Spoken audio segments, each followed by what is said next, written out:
Bismillahirrahmanirrahim. Assalamualaikum warahmatullahi wabarakatuh.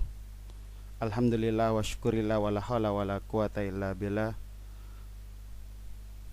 Allahumma salli wa sallim ala nabiyyina al-karim wa ala alihi wa sahbihi man tabi'ahum bi ihsan ila yaumiddin. Allahumma nas'aluka ilman nafi'an wa rizqan thayyiban wa amalan taqabbalan. Rabbi zidni ilma warzuqni fahma. Alhamdulillah, kita berjumpa lagi dengan Pak Miftah di kelas 11 dalam pelajaran PAI dan Budi Pekerti. Kita masuk dalam bab pertama, yaitu bab tentang masalah iman kepada kitab-kitab Allah Subhanahu wa taala. Kade yang kita pelajari adalah kompetensinya dan meyakini adanya kitab-kitab Allah Subhanahu wa taala, peduli kepada orang lain dengan saling menasehati sebagai cerminan beriman kepada kitab-kitab Allah Subhanahu wa taala. Indikatornya meyakini adanya kitab-kitab suci Allah Subhanahu wa taala. Indikator yang kedua, peduli kepada orang lain dengan saling menasihati sebagai cerminan beriman kepada kitab-kitab Allah Subhanahu wa taala. Indikator yang ketiga, mengimplementasikan perilaku iman kepada kitab-kitab Allah Subhanahu wa taala dalam kehidupan sehari-hari.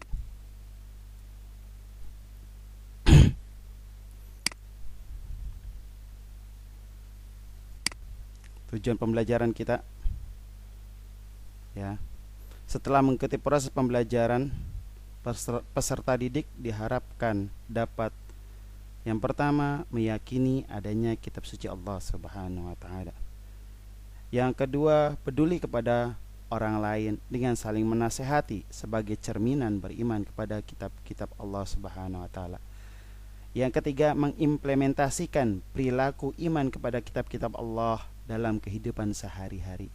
Yang keempat, menjelaskan makna iman kepada kitab-kitab Allah Subhanahu wa taala.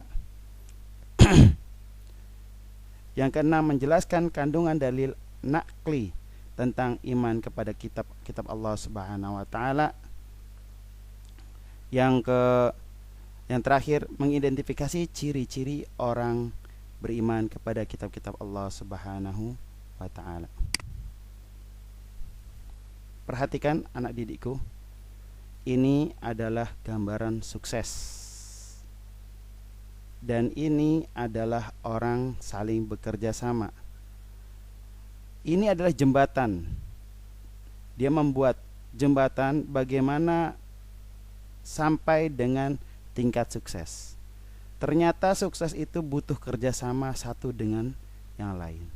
Maka dalam pembelajaran ini Bapak mengharapkan kerjasamanya antara kalian, antara kawan-kawan kalian, ya, satu sama lain, dan Bapak juga bekerja sama juga sama kalian agar pembelajaran ini sukses. Jadi suksesnya di sini adalah sukses kebersamaan, bukan sukses menurut Bapak pribadi, Bapak sukses, tidak. Atau sukses menurut yang merasa ada ranking satu, oh saya sukses, tidak. Tapi bagaimana ketika kita belajar adalah semuanya memiliki nilai yang baik dalam pelajaran ini. Inilah ada kesuksesan bersama. Kita lanjut, yaitu rukun iman. Rukun iman ada 6. Di dalam hadis Jibril mengatakan antu'minu billahi wa malaikatihi wa kutubihi wa rusulihi wal yaumil akhir wal khairish wa syarrihi. Ya. Hadis Jibril yang diriwayatkan dari Umar. Umar adalah khalifah kedua setelah Abu Bakar Asy-Siddiq. Di sini bahasanya kutubihi. Kutubihi di sini adalah jamak dari kitab. Kutubihi. Kalau misalkan ya kitab Allah berarti kitabullahi. Ya, itu satu. Tapi ternyata perintah kita adalah beriman terhadap kitab-kitab Allah. Berarti kitab-kitab Allah adalah selain daripada Al-Qur'an, kita wajib beriman kepada kitab-kitab Allah.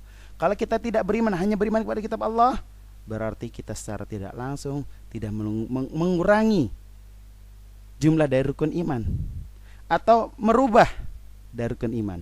Maka ini bisa dikatakan murtad. Perhatikan pengertian iman kepada kitab-kitab Allah Subhanahu wa taala. Menurut bahasa, iman adalah amana yu'minu, artinya percaya atau membenarkan. Menurut istilah al-iman antu'minu billahi.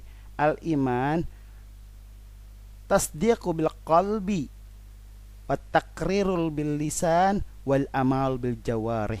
Ini dalam bahasa Arab ya. Artinya percaya, meyakini kebenaran dalam hati, tasdiqu fil qalbi, wa taqrir yaitu mengucapkan dengan lisan, dan amal perbuatan, wal amalu bil jawarih. Jawarih itu perbuatan. Itu bukti kalau kita itu beriman kepada kitab-kitab Allah Subhanahu wa taala.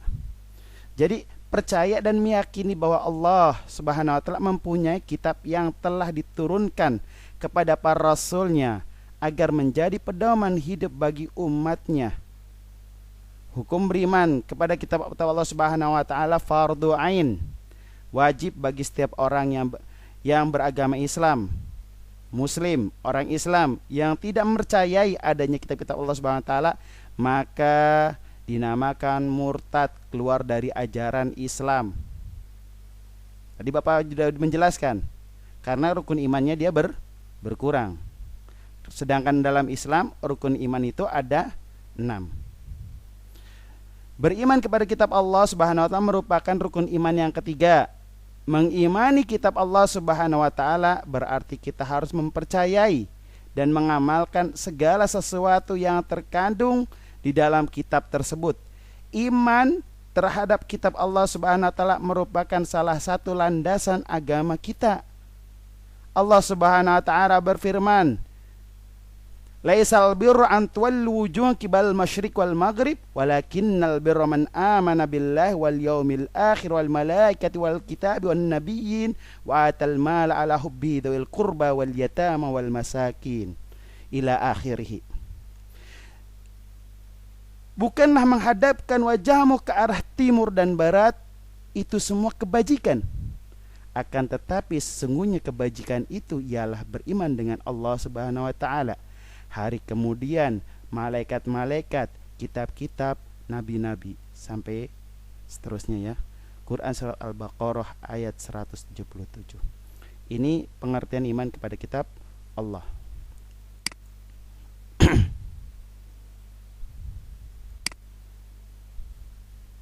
Dalil dalam Al-Quran. Simak bacaan Al-Quran ini.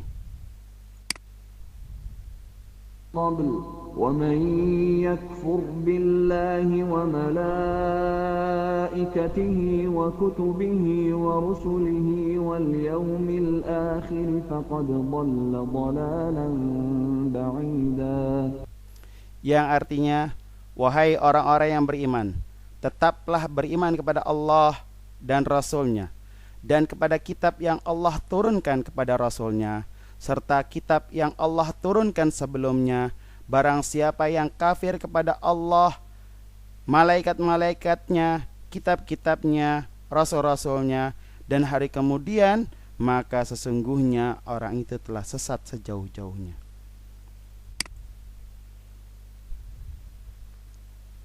Asbabun nuzul dari ayat yang kita bacakan, yaitu sebab-sebab mengapa ayat itu turun. Itu asbabun nuzul maknanya. Diriwayatkan dari Ibnu Abbas, ayat ini diturunkan berkenaan dengan Abdu Ilah bin Salam, Asad dan Usaid, yang keduanya putra Ka'ab, Sa'labah bin Qais, Salam bin saudara perempuan Abdul Ilah bin Salam, dan Yamin bin Yamin. Mereka datang kepada Rasulullah sallallahu alaihi wasallam seraya berkata, "Kami beriman kepadamu dan kitabmu, kepada Musa dan Taurat, dan kepada Uzair, tetapi kami ingkari kepada selain kitab-kitab dan rasul-rasul itu." Maka Rasulullah sallallahu alaihi wasallam bersabda, "Bahkan hendaknya kalian beriman kepada Allah Subhanahu wa taala dan Rasul-Nya Muhammad beserta kitabnya Al-Quran dan seluruh kitab yang diturunkan sebelum itu." Mereka berkata, kami tidak akan melakukannya. Maka turunlah ayat ini, kemudian mereka semua beriman terhadap kitab-kitab Allah. Di dalam kitab Ahmad Mustafa Al-Maghrawi, terjemahan tafsir Al-Maghrawi, halaman jilid 5 halaman 301. Ini asbabun nuzul. Sekarang mengimplementasikan perilaku iman kepada kitab-kitab Allah Subhanahu wa taala dalam kehidupan sehari-hari. Implementasi iman kepada kitab-kitab Allah di antaranya adalah memiliki keyakinan bahwa kitab-kitab sebelumnya datang dari Allah Subhanahu wa taala, akan tetapi mudah mengalami perubahan oleh tangan manusia dikarenakan tidak murni seperti pada saat diturunkan. Meyakini dan memang sudah terbukti bahwasanya Al-Quran dijaga kemurniannya oleh Sang Pencipta sampai dengan waktu sekarang. Sebagaimana Allah Subhanahu wa taala berfirman, "Inna nazzalnal dzikra wa nahnu lahafizun." Sesungguhnya kami telah menurunkan az-dzikr. Az-dzikr di sini ada Al-Quran. Wa nahnu lahu hafizun, dan kamilah yang memelihara. Allah Subhanahu wa taala yang langsung memeliharanya. Keotentikannya, kemurniannya Allah pelihara. Menjaga kemurnian kitab suci Al-Quran adalah tugas kita sebagai seorang muslim, atau setidaknya seperti itulah dalam buku pelajaran kita, yaitu PAI. Bagaimana caranya? Caranya adalah dengan berusaha menghormati, memuliakan, dan menjunjung kitab Al-Quran secara harfiah ataupun maknawi. Termasuk di antara implementasi iman kepada kitab suci Al-Quran dengan cara berusaha membaca Al-Quran dalam segala kesempatan, dalam berbagai situasi, dan selanjutnya mempelajari dan berusaha mengerti arti dan makna yang dikandung di dalamnya. Berusaha untuk mengamalkan isi yang ada dalam Al-Quran dalam kehidupan sehari-hari secara konsisten dan berbagai kondisi, baik di kala luang maupun sempit. Perhatikan anak didikku sekalian, ini gambar apa?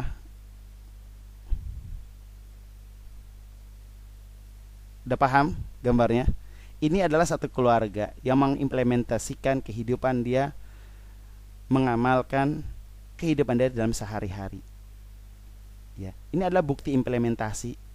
Ya, mereka berjamaah, memiliki rasa ketenangan, kebersamaan, saling menyimak. Inilah bukti implementasi dari mengamalkan Al-Quran. Contoh sebagai bentuk perilaku mulia akhlak yang mencerminkan iman dan percaya kepada kitab Allah Subhanahu wa taala yang diturunkan kepada Rasulnya. Ini ada 5 contoh. Yang pertama, meyakini bahwa kitab suci Allah sebelum Al-Quran datang dari Allah Subhanahu wa taala. Jadi kitab-kitab suci sebelum Al-Quran datang dari Allah Subhanahu wa taala. Tetapi akhirnya tidak murni lagi, sebab dicampur adukkan dengan ide-ide manusia di zamannya. Itulah perbedaannya.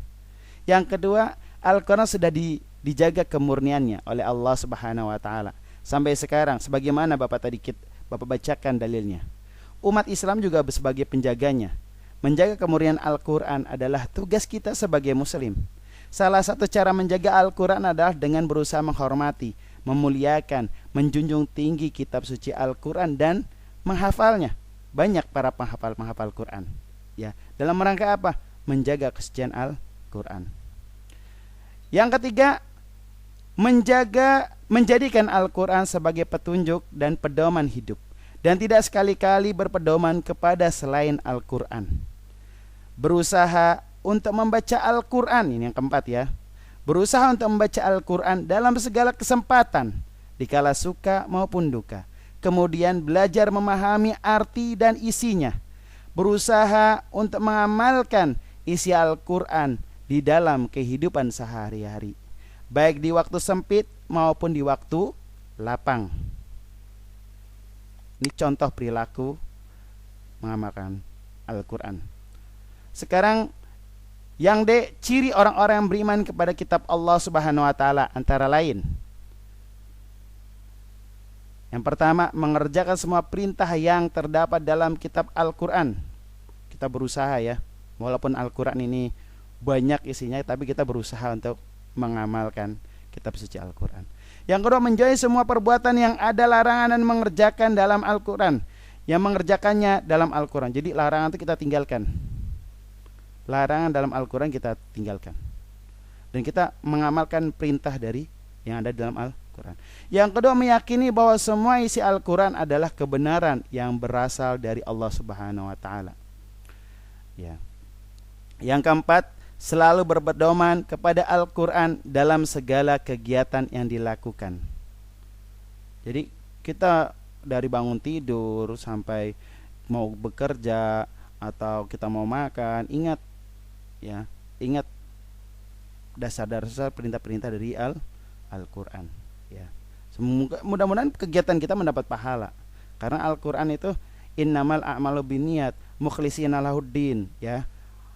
Mukhlis itu orang-orang yang ikhlas dalam agama ini, mukhlisin lahuddin.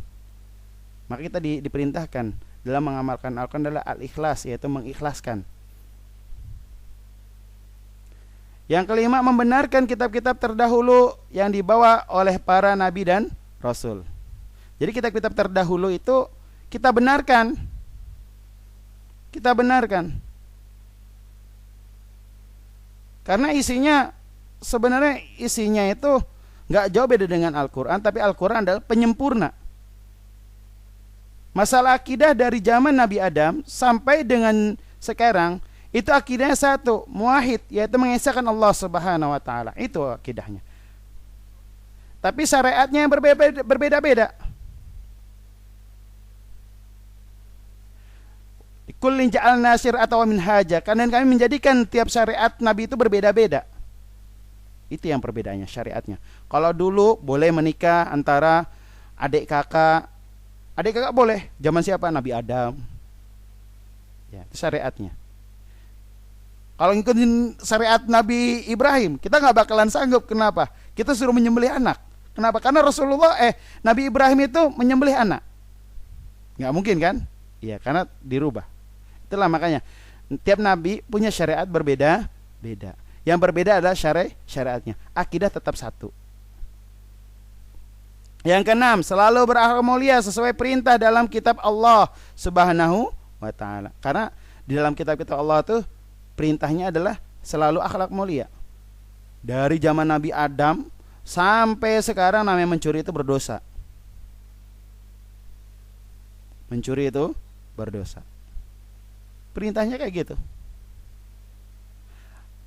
Yang ketujuh, menjaga toleransi antara umat beragama yang berbeda keyakinan. Nah, ketika kita yakin dengan adanya iman kepada kitab Allah, ya sudah. Kita beriman, kita menjaga toleransi. Oh, dia juga sama, kitabnya dari langit. Cuma perbedaannya adalah dia itu kitabnya sudah ada perubahan. Kita nggak usah menjelek-jelekkan dia, tapi kita kasih contoh yang baik. Nggak usah menjelek kitab kamu, adapun nggak baik kayak gitu. Yang penting kita kasih contoh yang terbaik buat dia, sehingga dia melihat kelakuan kita baik, sehingga dia tertarik dengan agama Islam. Dia akan masuk Islam, dia akan menyadari apa kesalahannya dia. Nanti kita kasih tahu ketika dia tahu, oh ya ternyata salah, oh ya salah.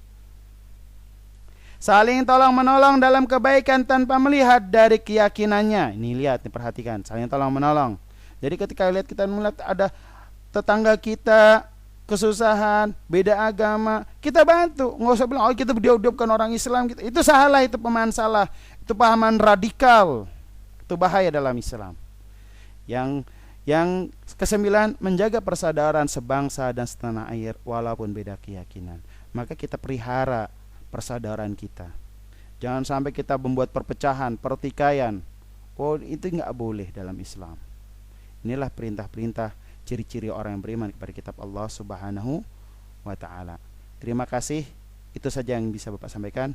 Kurang lebihnya mohon maaf. Kita tutup dengan doa kafaratul majelis. Subhanaka Allahumma bihamdika Asyhadu an la ilaha illa anta astaghfiruka wa atubu ilaik. Assalamualaikum warahmatullahi wabarakatuh.